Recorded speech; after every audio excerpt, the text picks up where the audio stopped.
Okay, so that happened in the summer of 26. In the winter of 1926, there's an imperial conference. These conferences would occur in London about every 4 years. The leaders of the dominions would meet with the British government and they would discuss the policies and politics of the empire.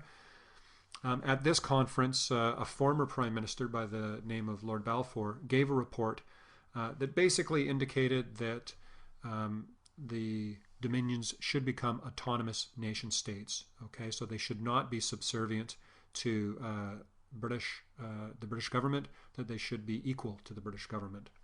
You can see the quotation here that the dominions are autonomous communities within the British Empire, equal in status and in no way subordinate. Okay, so a lot of people say that the Balfour Report turns Canada from a colony to a nation. Now, the Balfour Report is put into law in 1931 by the British Act of Parliament, the Statute of Westminster.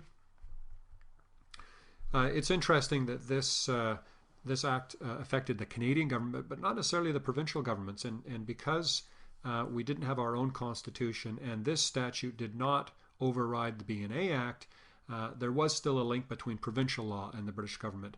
And that's not because the British wanted it that way, it's because the Canadian provinces couldn't agree on a new constitution. This, of course, changed under Pierre Trudeau in 1982 with the passage of the Canada Act.